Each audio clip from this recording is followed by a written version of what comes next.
All right. Hello, everyone. Welcome back from the break. So I'm Cody Upton. I'm the Executive Director of the American Academy of Arts and Letters, and we're very honored to be in conversation with two of our members, Jane Smiley and Claire Messud. So Claire's latest novel, The Strange Eventful History, tells the story of the Cassar family over a period of about 80 years, from 1927 to 2010.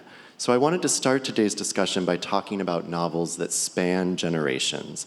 Jane covered a similar span of time in her last 100 Years trilogy, which begins in 1920 and ends in 2020. And of course, there's The Greenlanders, which covers perhaps an even larger period of time in the 14th century in Greenland.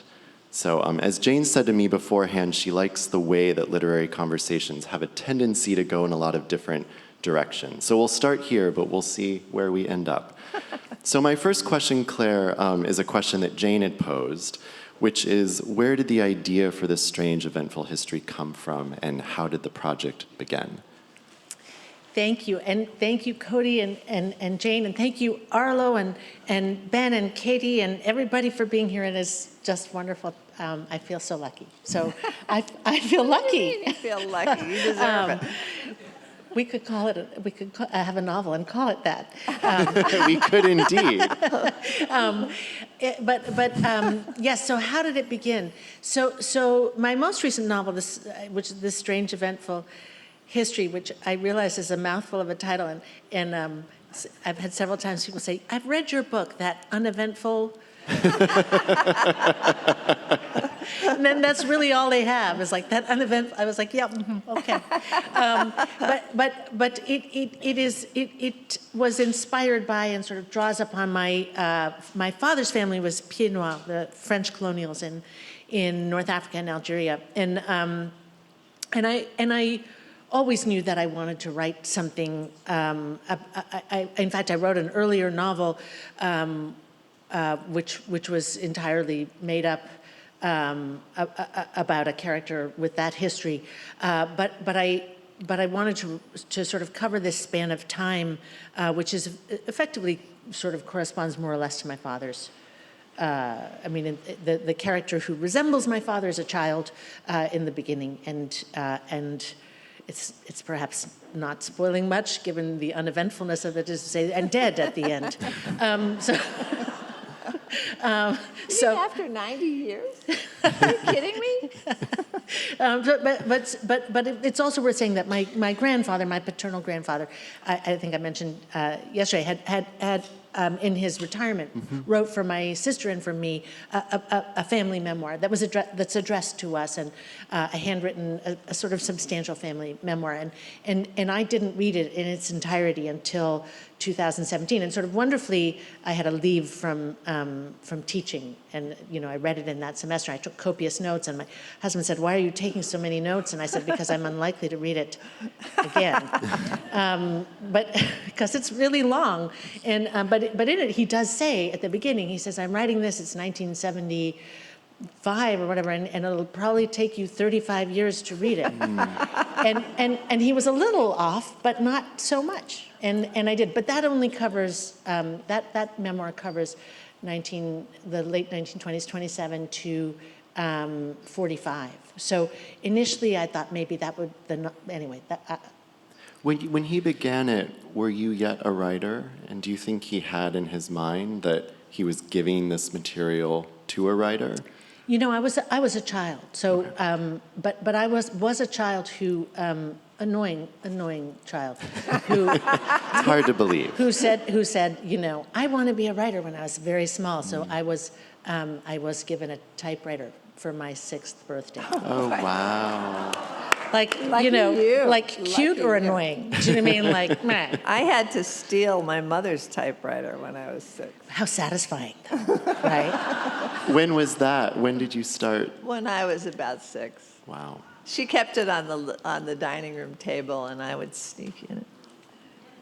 So Jane, what about the last 100 Years trilogy? Where did the idea for that book come from, and how did the project start? Well, I was interested in how agriculture evolved from about 1920 to about 2020. Because I lived in Iowa for such a long time. And I had addressed that issue a little bit in whatever that other book was. There's so many. But, yeah, 1,000 Acres. But 1,000 Acres is more about the psychology of the people in the family. But I was really interested, especially in about 2015 or 2010 when I started writing it. I was really interested in how agriculture had evolved and how things had gotten worse, not only for the environment, but also for the people who were farmers. And so I decided that I would do another book about agriculture. And I will say that when I first wrote the 1,000 Acres, I said to my agent, "Oh, I'm going to write a book about farming." And my agent said, "Farming? Nobody cares about, nobody wants to read about farming." And I said, "Well, I'm going to do it anyway." But the family, one of the things about farming all through the 20th century and into the 21st century was that it could only support a couple of people in a family. And so a lot of them had to get out of town. And I based the family sort of on my mother's family. But I decided, I mean, the family isn't at all like my mother's family, but the 5 children are born in the same years that my mother and her sisters and brother were born. And so then I wanted to watch, if you have to get off the farm, what are you going to do? Where are you going to go? How are you going to stay connected to your family? How are you going to reveal who you are? And that was what I was most interested in as I kept writing. And then how did the structure come about? Because it's told there's 100 chapters, and each year is a chapter. Yes, that was my intent. That was my way of organizing it. I didn't want the dramatic events that they went through to take up more time than the just regular life that they went through. And so I wrote a list of the years that they were doing and then I kind of looked up the history of those 100 years and tried to make each year as interesting as the other years, but in different ways.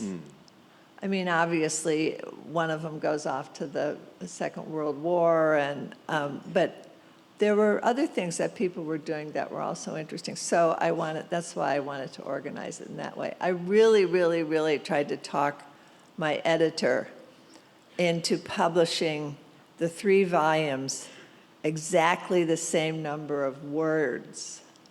And if the sentence ends, I wanted them to just let the sentence end and start it in the second volume, and they said no. A director's cut. You know, it's funny because when I was setting out, I said to my editor that I wanted to write 4 short novels, and that they would be published separately, and then at the end they would be published all together as a 5th book, one book, with some changes, but so that and she said no. Yeah, she said no, you get one book. They're always telling you what to do, and then when you insist on what you want to do, they just roll their eyes. Claire, what about the structure for your book? So rather than going year by year, there's these chapters that focus on a specific place in a time, and then it's more or less sequential, except we learned yesterday the epilogue bounces back. But you jump around, it maybe goes forward a decade and then another decade.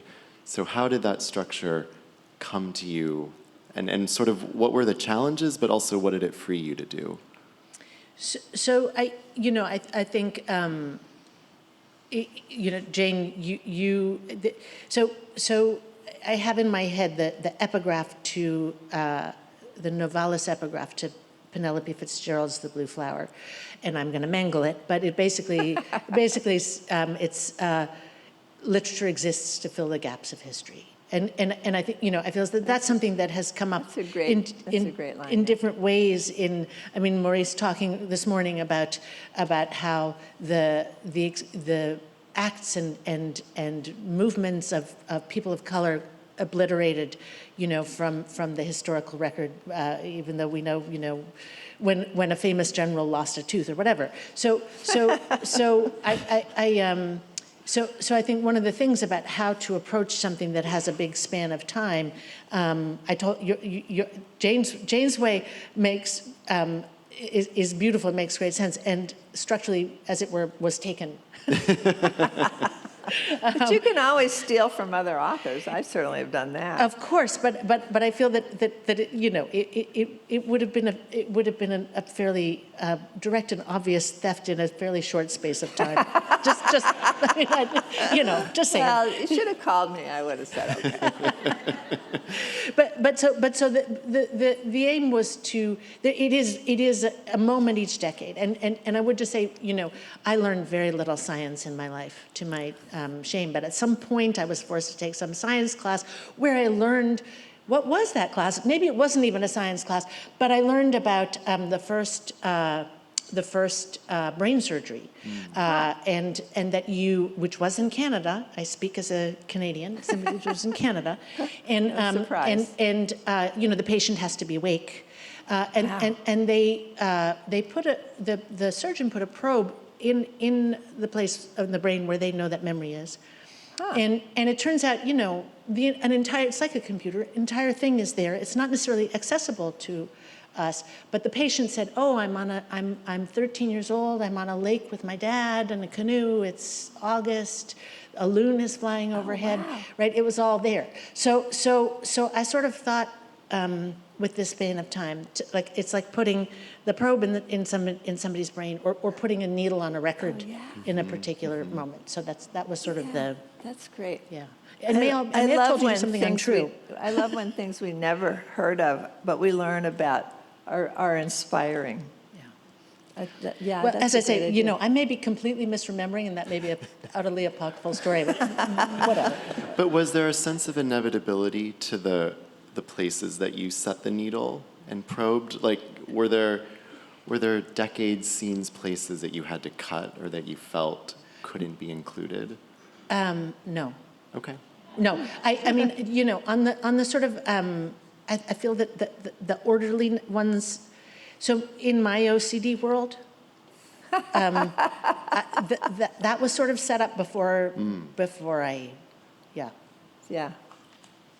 And the aim, because I also sort of believe in direction, right? I don't believe in, and now let's have the fireworks scene, right? So it was a little bit about having how obliquely to include. So just a small example, that there's, because they are colonials in Algeria, there's an Algerian war for independence, and the section that pertains to that comes just before that starts. Well, one of the things I really enjoyed about the novel was this sense that I'm just following these people around in a place that I've never been, or in some places that I've never been. I've been in some of those places, but I thought that was really fascinating. I thought I was just sort of part of a group and watching stuff. So I'm very interested in the research that goes into novels that span such a big period of time, and especially times that you yourselves weren't alive. Mm-hmm. So, I mean, Claire, starting, you had this wonderful gift, I guess, maybe it was a burden, of those 5 red notebooks, the 1,500 handwritten pages. I'm curious how helpful it was, by which I mean, was it a very factual account? Did it talk about interiority and feelings and motivations? And how, faithful did you feel you had to be to it?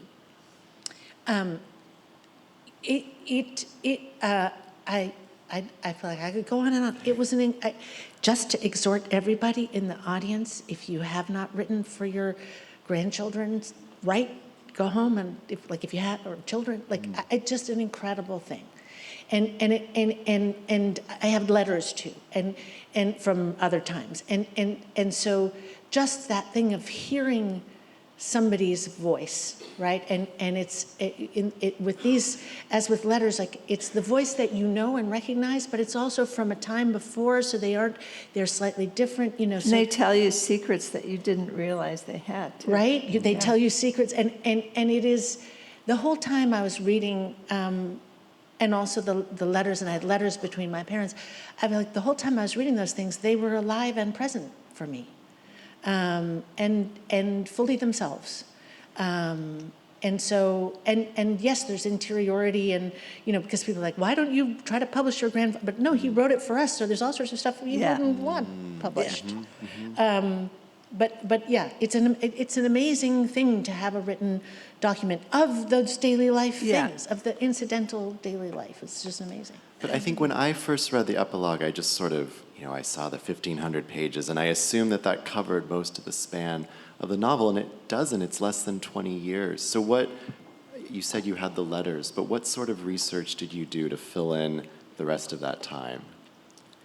Oh, I read history books, and I read other oral, I read oral histories, but that had been written down, and there are incredible newsreels. I watched newsreels from the 50s, French newsreels that had information about things. It's hard to get visual stuff about a long lost place, but thanks to YouTube. And I guess for both of you, I think please. we're really lucky to be writing it when we are, because when I was first starting out, and especially when I wrote the Greenlanders, I had to go to Greenland, and nobody went to Greenland in those days, and nobody bought Greenland either.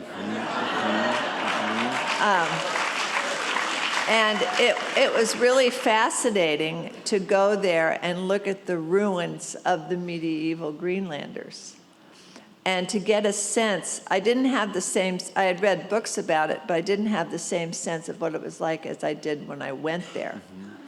And there were so many interesting stories. One of my favorites was the story about a boat that was coming to Greenland in the Middle Ages, and it was thrown off course, and it ended up not on the west side, but on the east side. And there was a man and his wife, and she was pregnant, and she gave birth to the baby, but then when the boat crashed, she died. And the man, and the Icelanders never lie, but the man had the baby, and he had to figure out a way to feed it. So he slit his nipples and put the baby to the breast, essentially. And at the beginning, the baby drank blood, but within a day, I think, the guy himself started making milk. Wow.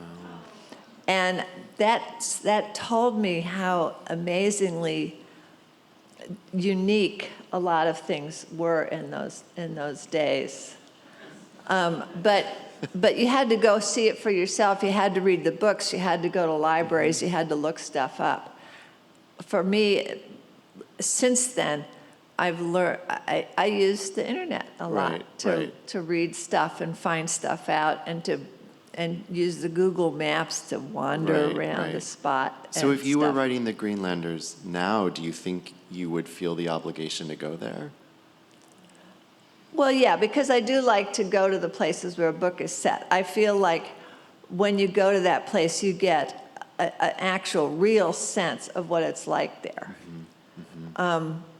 And so I always go to wherever the book is set. When I was writing A Dangerous Business, which is set in Monterey in the 1850s, I was really lucky because that's a murder mystery I wrote, came out a couple of years ago. And I was really lucky because Monterey has maintained its original buildings really well.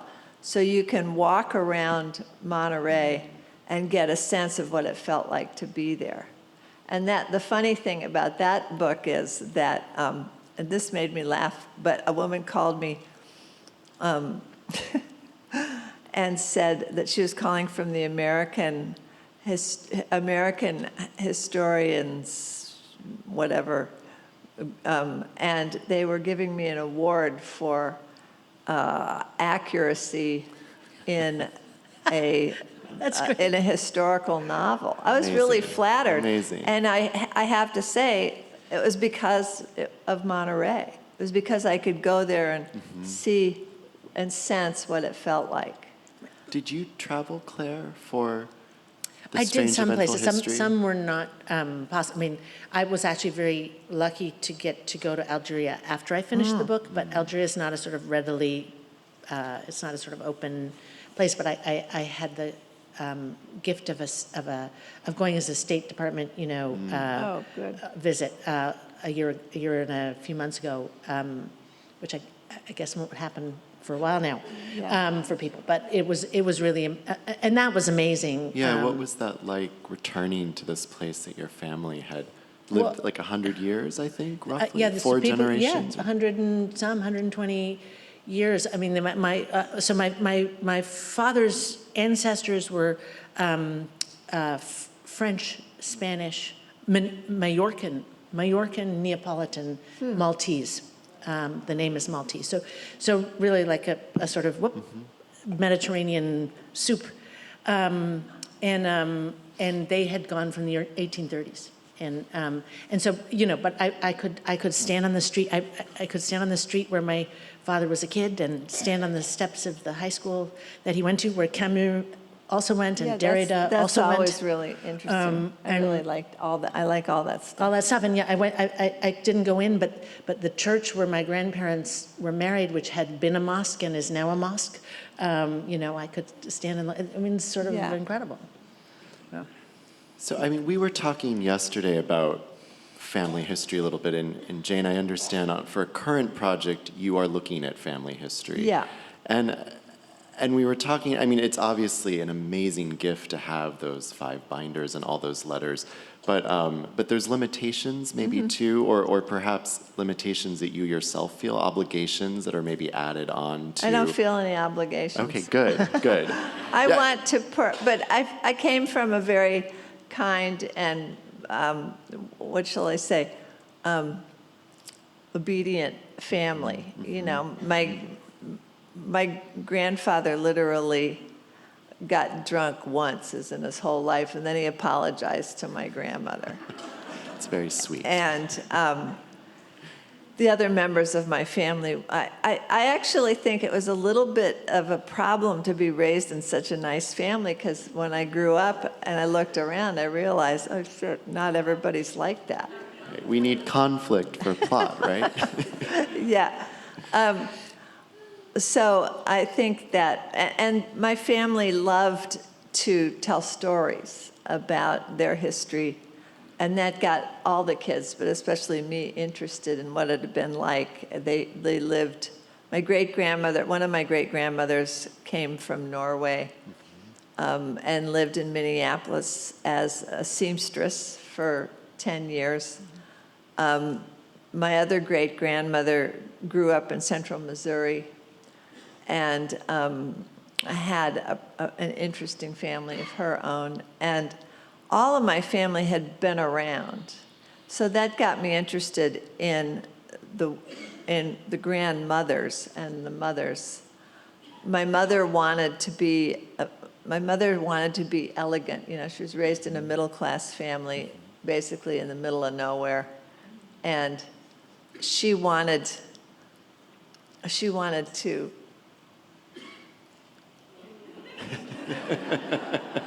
so she became Was she as tall as you? No, she was 5'7", which is the perfect height. And she became the women's page editor of the St. Louis Globe-Democrat. And she helped put on fashion shows, and she went to New York for fashion shows. And she always dressed perfectly. And then when I was in 6th grade, she married a man who could actually afford to maintain her style. And we moved from basically lower middle class St. Louis to upper class St. Louis. And to me, that was a great thing, not just because I got a horse, but also because I got to keep my eyes open, watch how people behaved in their different ways, what they would say, what they wouldn't say, what kind of places they lived in. One of the great things about St. Louis is, and that's where I grew up, is an extremely wealthy neighborhood will be maybe 3 minutes from an impoverished neighborhood. So if you it's sort of Dickensian. If you walk around, you see a whole bunch of things, and they're all different from one another, but they're related to one another. So I really thought that I lucked out when we lived in basically a junk house for part of my childhood, and then moved to this really fancy place, and I got to look at a whole bunch of different things. And I also went to a great school, the John Burroughs School in St. Louis. So I had to read a lot of books that I didn't understand at all, but it was fun too.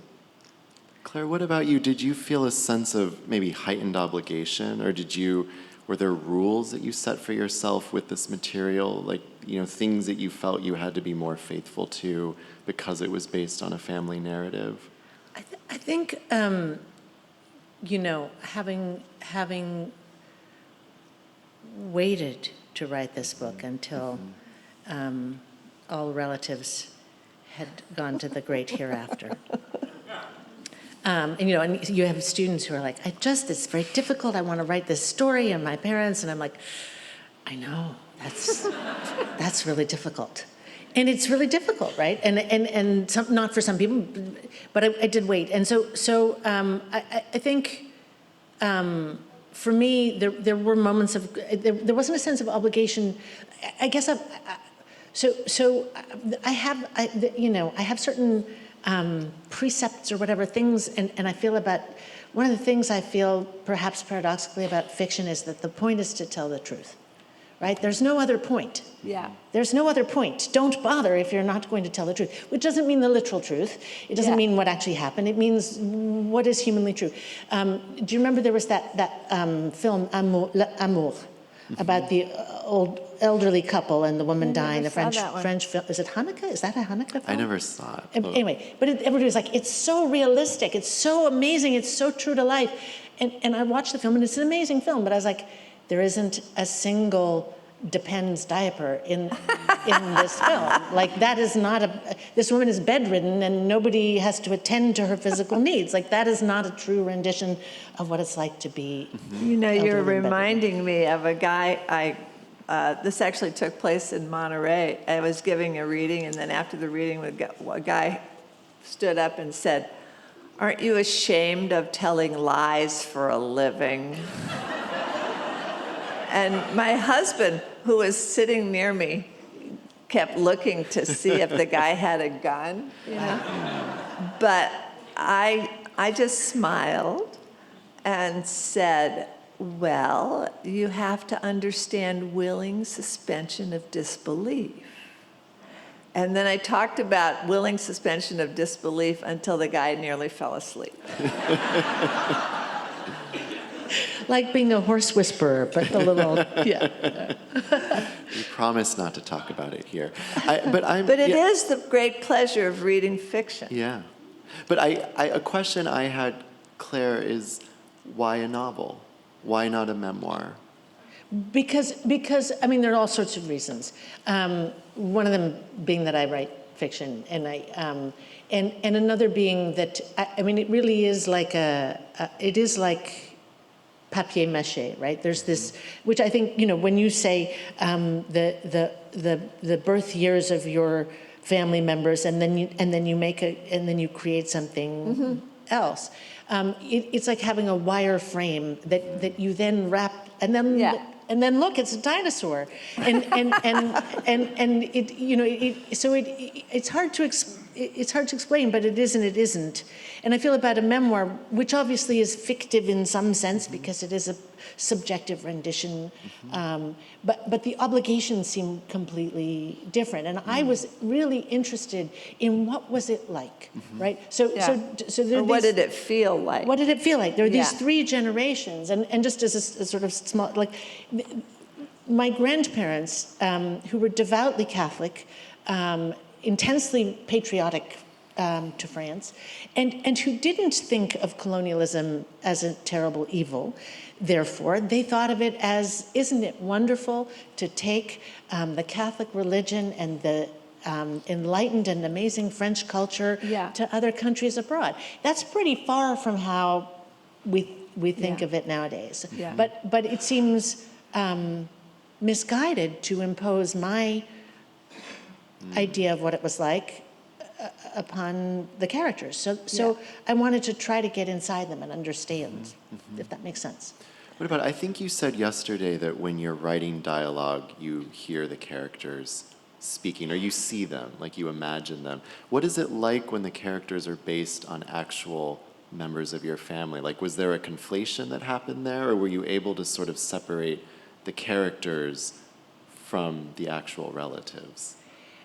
They do separate. I don't know if you. I mean, I'd love to hear what it's like for you. I find this part is very difficult to talk about of the fictional creation, and because at some point I find I'm dreaming about them, and they're not the same as they're not quite, Like they don't look like your relatives. Right. They're Right. So Well, the thing to do is to name them differently. yeah. So it's a weird.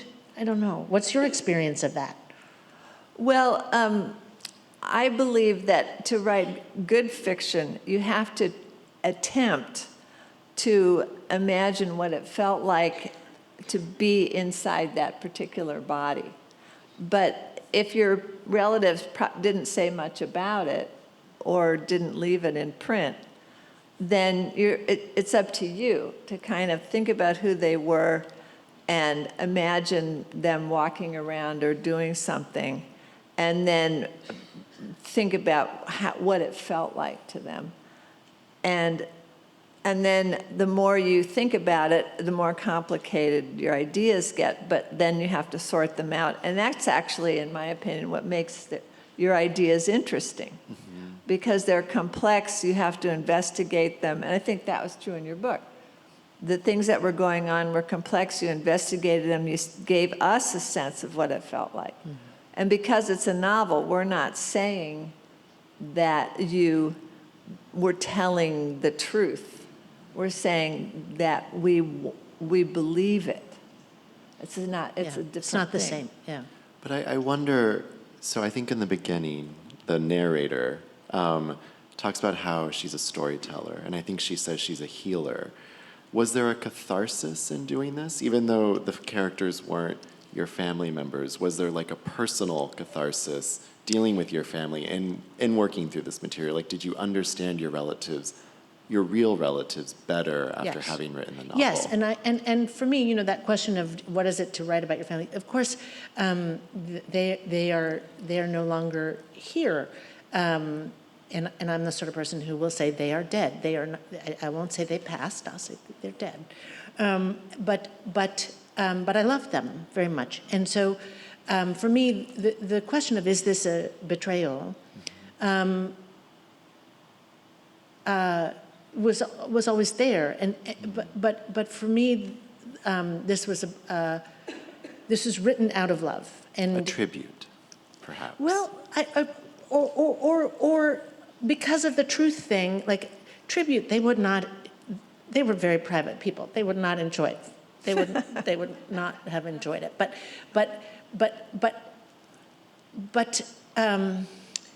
I feel as though for me, at many points I had, not later, but early in life, difficult relationship with my dad, and was quite judgmental. And so I feel for me there's some version of something behind this novel which is saying, I get it. Yeah, I think that's really important if you're writing about your family. That you come to understand them as best you can, and so you don't have the same opinion about them as you did when you were growing up, and they seem to be pressing you or ignoring you or whatever it was that you found annoying. Mm-hmm. What was the hardest part to write of the last 100-year trilogy, Jane? Were there sections that were just really challenging, and which ones just sort of flew onto the page, I guess? I would say it was about the same, because since every year had to be equal, I would just look up and see what had happened in that year in whatever particular spot that each character was living in. Maybe the hardest part was trying to make sure that the characters all got equal attention, the five children, but the parents too. But because it moved evenly along, it didn't have the kind of normal plot thing where there has to be a climax and there has to be, it has to be violence and blah, blah, blah. I was just following them as they went through their lives. And it was sort of like, well, one of my favorite people, one of my favorite writers was Charles Dickens. And one of the things he did when he was, I think he probably didn't sleep very well, but he would go out every night and walk around, and he was a very adept eavesdropper and observer. And that's why he changed English literature, because he put in different ways of talking, different things he was seeing, different types of people. And I think in some sense for me, it was sort of like being Dickens and walking around and looking at my family as I imagined them. If they'd been farmers rather than, my grandfather worked in a tannery in Hartford, Illinois, and my grandmother lived in a nice house. But it was sort of interesting to me. When you open, so Some Luck is the first part of the last 100-year trilogy, and the first thing you have is this family tree. And it's great because it lists all the characters so you can keep track of them, but it doesn't list their birth or death dates. So you don't know if someone is when they'll die. You don't, if a child isn't married, you don't know if it's because they died in infancy or because they never married, and then why. And it produces this strange tension. I think also knowing things like World War II is coming, the Depression is coming, et cetera, it produces a kind of tension. Did the family tree, did you start with it? Did you build it out as it went? No, the publisher and I decided to put that in there because there's so many characters that I wanted the reader to be able to know who was who. And I have a problem if there's a lot of characters in the novel, especially if their names are sort of similar. And I didn't want my readers to have that problem. I wanted them to be able to go back to the beginning and open and say, oh yeah, that's so-and-so, right? And I basically did that in Horse Heaven too, and other books where there are a lot of characters. But you also decided not to put their dates. No, No. because I wanted the reader to find out about that. I wanted the reader to be curious about the characters, not to know stuff before they went in.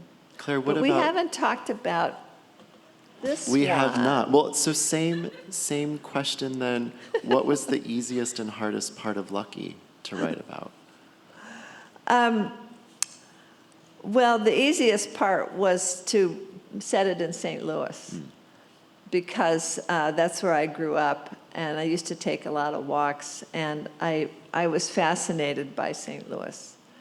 And the house where she grows up is not at all like the house where I grew up, but I remember walking down the street one day near Forest Park and seeing this golden, big, square, golden brick house that was sort of flashing in the sunlight. And I also loved a thing about St. Louis, which is there's so many weird street names. And she lived on Skinker. Skinker. But for a Who named while. that? I know, isn't that weird? But for a while, I lived in a fancy suburb with my stepfather called Creve Coeur, which means broken heart. Why would you name your suburb Broken Heart? It's where you go after the Yeah. good years. So I loved setting it in St. Louis. I loved putting her in different schools. I loved sort of walking around town. I love music, but I don't play any instruments. So maybe the hard part was trying to figure out how she came up, how she got through her musical training, how she learned to sing, what it took. But fortunately, one of my multitude of husbands was a musician, so who played the guitar, and so he gave me a lot of advice, which he always does. You wrote songs. I did, and there was a time when my husband Steve and I talked about, okay, let's make up tunes to these songs, and then maybe if I go maybe I can go on at go. We sing. won't make you Music sing tour. one right now, but I kind of want to. I don't know any of them anymore. But it was really fun to make up the words to the songs and to remember how much I loved music when I was growing up. She's exactly my age. She's growing up in the same spot, but she has different ambitions. And I appear in the book, as you may tell everybody what my name is in the book. I want you to tell them, Jane. I appear in the book as the gawky girl. And so she and I go to the same high school. So there are some things in the book, a few things about me that were truthful. That's amazing. One of them was that when I was in about 10th grade, I guess, this guy who was in my class, and this is in the book, this guy who was in my class comes up to me in the hallway and says, "If you weren't so tall, I would date you." Which I took as a compliment. But the great thing about our setting it in that part of the school, that in the school when she's with me, is that our class was really interesting. And there were girls that were really beautiful, guys that were really athletic, and a whole bunch of complete nerds. And so it was really fun to think back on those days and those people and how much I enjoyed. How did the going to idea school. for Lucky, what was the impetus for writing the book? Well, I had written an autobiography of myself, a sort of a rough draft of that, and I thought, boy, this is really boring. This isn't a novel and a bleh. Was it told in the first person? Yeah, Okay. it was nonfiction, but, and I thought, nah, it's not interesting, but I love music so much. I thought, okay, what if I had been a musician? What would it have been like to be me? Amazing. But in a different, but only 5'8". What did you learn? Dating in 10th grade? Yeah. Well, she doesn't date either. No, she doesn't. She No. doesn't. But she could have. She might have, yeah. What did I learn? I learned how hard and taxing it is to be a musician rather than to be a writer, and to be going on tour all the time and having to practice all the time and having to make sure that your voice is right. And I thought that was fascinating. And I learned, well, the first part, for those who haven't read it, the first part is that she goes to Cahokia Downs racetrack, which is on the Illinois side because gambling wasn't allowed in Missouri. But it was right across the river from St. Louis, and I was taken there a couple of times when I was growing up. And she's taken there when she's about 6. Her uncle takes her there. And her uncle is based on my uncle, who never took me there, but who is a total sweetheart. And he hands her a betting card, and with the horses on it, and he has her circle 3 numbers, and then he places his bet on that, and he wins a whole lot of money. Like $6,000. Yeah, and he gives her, and he's middle class too. He has no idea what he's going to be doing, and he gives her the $2 bills because that would show his wife where he'd been and where he'd gotten the money. Is that where you got $2 bills? In the old days, yeah, on the racetrack, they always had $2 bills. And so anyway, that never happened to me, though I enjoyed going to the racetrack and I enjoyed the horses and all that stuff. But I thought that would be fun. And then he sort of takes care of her for years because he's such a nice guy. Mm-hmm. And then it was also fun to me to drive around various neighborhoods in St. Louis and St. Louis County and decide, where they're going to live. Now, you drove around, as it were, when you were working on the book. When I was working on the book, yeah. It was. I wanted to ask earlier, was the gold house, the flashing gold house, a childhood memory or a both? Because good to know it's still there. Yeah, we used to go to Forest Park because that's where the zoo was, and that was a good place to walk around and stuff like that. And I remember noticing that house on Skinker and saying to my it must have been my grandmother, why did they name this road Skinker? She said, I don't know. It started as Stinker and somebody changed it to, I don't know. So the theme of this weekend is, of course, attention. And to read a novel it's an act of sort of sustained attention. But obviously writing a novel is also an act of sustained attention. And I wanted to ask a little bit about what your writing process is like.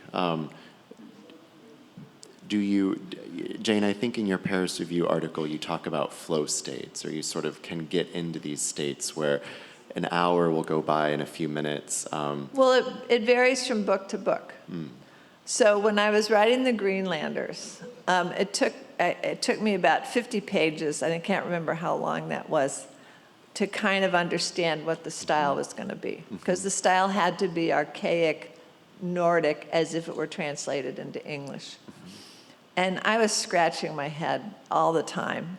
And then I sort of figured it out, or I guess I would say I did figure it out. And then it was like the book just flowed through my head. And other books, because they have plots, or, other books have been sort of head scratchers. This one was fun because every time I remembered some spot in St. Louis, it gave me an idea. 1,000 Acres, the only problem I had with 1,000 Acres, my goal was to follow the plot of King Lear as closely as possible. And then I got about 2/3 of the way through and realized I'd gone off track. And so that was hard to kind of go back, rework it, figure it out. But what I do is for every book, just about, I set myself a goal, and then I have to stick to it, or else I get confused. But the other thing I do is I only write for an hour and a half or maybe 2 hours in a day, though that was not true of The Greenlanders, but for other books. And then I go and do something else, and then that distracts me, and it gives me ideas. Always, I love to walk, and so always when I'm walking around, I get an idea about something that had confused me while I was working on the book. Claire, what about you? What is your rhythm? Yes, what is my rhythm? That's such a good question. I feel there different books have different things, but there's also in the life before children, I had a very, now my children are adults, but I wrote a novel, The Emperor's Children, that has very short chapters, and that's because my children were small, and there was just not that much time, and there was also the fact that before kids, like when I would give readings from my first books, I would know the pre-copy edited sentence in my head because I had gone over it so many times. And then with The Emperor's Children, I was like, yes, I'm not really quite sure where in the novel that would, like, it was just a completely different thing. But so it does vary, and with teaching, full-time teaching, there are sort of times of intense work and times when it's really not possible to. Yeah. And revision is very different from the writing itself, right? So revision can go on in the interstices with other things in life, and the writing actually needs a sort of bigger blocks of time. I in my youth. I believe the job of Kelly girl no longer exists, sadly, but I was a Kelly girl, and I can type wicked fast. What's a Kelly girl? It's A temporary it's a typing. secretary. And interesting. I could type 110, 120 a minute.